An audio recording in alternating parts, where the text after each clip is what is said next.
കണ്ടില്ലല്ലോ. അവള് വരുമ്പോഴേക്ക് നമുക്ക് ഈ പുല്ല് അത്രയും ചെത്തിയെടുക്കണം. ദേ വരുന്നുണ്ട്. ഇപ്പൊ വഴക്ക മുണ്ടാണ്ട് പുല്ലരിഞ്ഞോളി. അല്ല, ഞാൻ ഇന്നലെ കണ്ടുവച്ച പുല്ല് മുഴുവൻ അരിഞ്ഞെടുത്തോ? ഇത് വലിയ ചതുവായി പോയി. ആരുടെയും സ്വന്തമൊന്നുമല്ല. ആഹാ, അമ്പടി നാണമില്ലല്ലോ ഞാൻ കണ്ടുവച്ച പുല്ല് അരിഞ്ഞെടുക്കാൻ. ആദ്യം വരുന്നവർ അരിഞ്ഞെടുക്കും, അതാ മുറ. ഓ, ഒരു മുറ. ഈ കാട്ടിൽ പുല്ല് എത്തിയിട്ടില്ലടി. കണ്ണുള്ളവര് നോക്കിയ ഇനിയും കാണും. ചെല്ല് ചെല്ല്, ഇപ്പൊ കിട്ടും.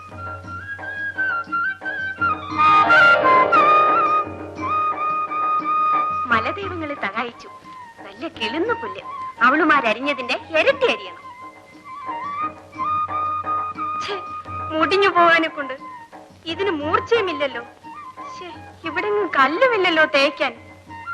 ആ, ഇതിനിടയിൽ ഉണ്ടല്ലോ ഒന്ന്. ആ, ഉണ്ട്. ഒന്നാം തരം കല്ല്. പുല്ലിനടിയിൽ പന്നി കിടക്കുക. അരിവാല തേക്കാൻ പറ്റിയ കല്ല്.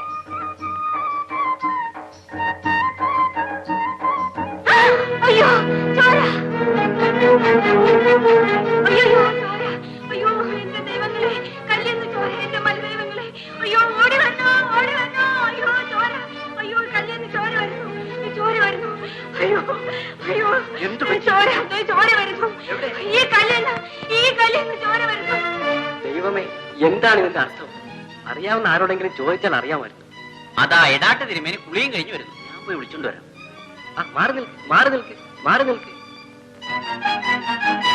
കല്ലിന്ന് ചോര ഒഴുകി. എവിടെ? തോമൻ കാണട്ടെ. വേണ്ട, നോക്കിയാലും.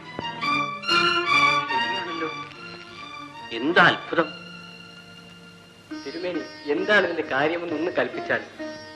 മഹാമായ ഈ നാട്ടിനെ അനുഗ്രഹിക്കാൻ അവതരിച്ചു എന്ന് തന്നെ സംശയമല്ല. ഈ നാട്ടിന്റെ ഭാഗ്യോദയം തന്നെയാണിത്. അവിടുന്ന് കൽപ്പിക്കുന്നത് അടിയങ്ങൾക്ക് പിടികിട്ടുന്നില്ല തിരുമേനി. ആർക്കും പിടികിട്ടാത്ത മഹാ അത്ഭുതമാണല്ലോ ഇത്. നിങ്ങൾ ഇവിടെ നിൽക്കിൻ. നോമില്ലത്ത് പോയിട്ട് നൊടിയിടയിൽ മടങ്ങി വരാം.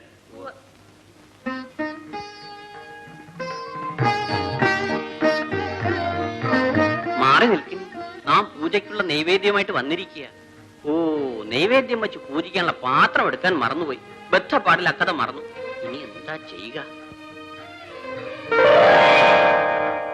ആ ചിരട്ടഞ്ഞെടുക്കൂ. അത് മതിയെന്നായിരിക്കും ദേവീ നിശ്ചയം. ഇനി എടുക്കൂ.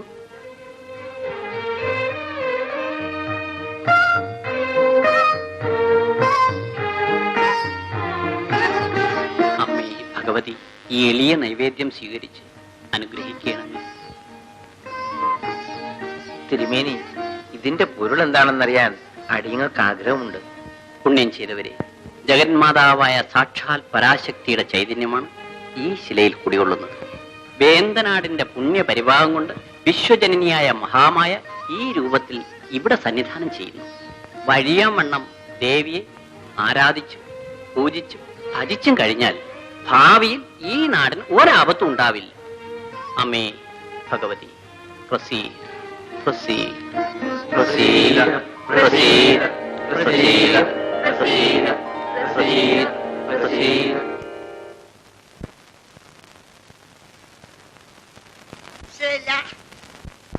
സാക്ഷാൽ പരാശക്തി തന്നെയാണ് ഇവിടെ ശിലാരൂപത്തിൽ പ്രത്യക്ഷപ്പെട്ടിരിക്കുന്നത്. ചേർന്ന് കാണുന്ന ശില അനന്തശായിയായ മഹാവിഷ്ണുവിന്റെ, അതിനാൽ ലക്ഷ്മീനാരായണ സാന്നിധ്യമാണ് ഇവിടെ കാണുന്നത്. വേന്തനാടിന്റെ മഹാഭാഗ്യമെന്നല്ലാതെ എന്തു പറയാനാണ്? ഏത് നിലയിലാണ് ഈ ദിവ്യ സാന്നിധ്യത്തെ പൂജിക്കേണ്ടതെന്ന് കൂടി നോക്കൂ കണിയാരെ. ലക്ഷ്മി, സരസ്വതി, ദുർഗ എന്നീ സങ്കല്പങ്ങളിൽ ഏതെങ്കിലും നിലയിലാകാം. എങ്കിലും ലക്ഷ്മി നാരായണ രൂപത്തിൽ ആരാധിക്കുന്നത് അധികം നന്ന്. ഇങ്ങനെ തന്നെ ആകട്ടെ. എന്താ, നമുക്ക് വിരോധമില്ല. ഒരു കാര്യം, വേന്തനാട് ഗ്രാമത്തിന്റെ പുണ്യപരിഭാഗം കൊണ്ട് സിദ്ധിച്ച ഈ അനുഗ്രഹം ഗ്രാമത്തിന്റെ പൊതു സ്വത്തായിരിക്കണം. സംശയമില്ല. ഇന്നിവിടെ കൂടിയ 9 നമ്പൂതിരി ഇല്ലക്കാരും ചേർന്ന് ദേവിക്ക് ക്ഷേത്രം പണിയിരിക്കണം. ദേവിയെ ആദ്യമായി കണ്ട ഇടാട്ട് നമ്പൂതിരി തന്നെ ശാന്തിക്കാരനാവുകയും വേണം. എന്താ? അങ്ങനെ തന്നെയാണ്.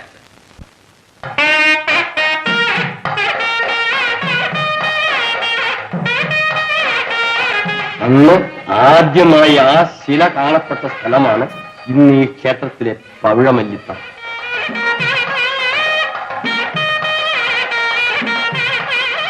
എന്തെന്ത് മഹാത്ഭുതങ്ങൾ നടന്ന ക്ഷേത്രമാണ് വില്ലുമംഗലത്ത് സ്വാമിയാണ്.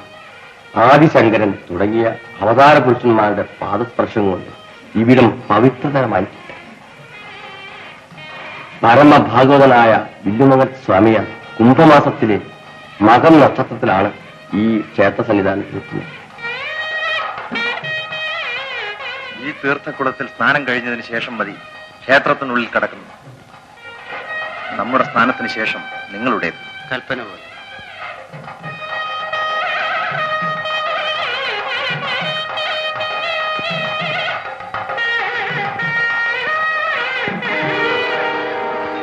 ശിഷ്യർ, ഇത് കാണുക.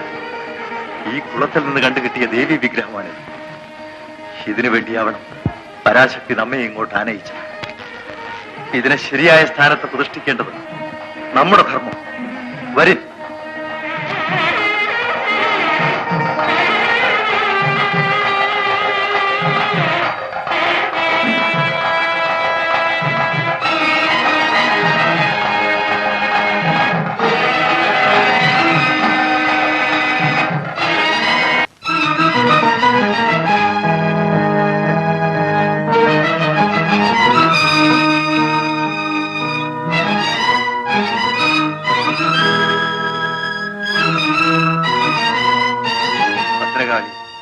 ഭക്തപ്രിയ, നിന്റെ മുമ്പിലെത്തുന്ന ഭക്തജനങ്ങൾക്ക് ദുഃഖശാന്തി വരുത്തുന്നതിനായി ഇവിടെ വസിച്ചാൽ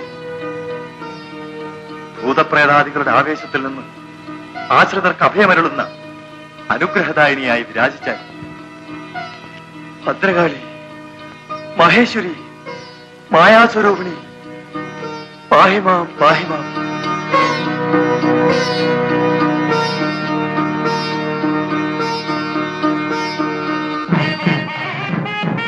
അന്ന് വില്ലുമംഗലത്ത് സ്വാമിയാർ പ്രതിഷ്ഠിച്ച ദേവിയാണ് ഇന്ന് കിഴുക്കാവിലമ്മ.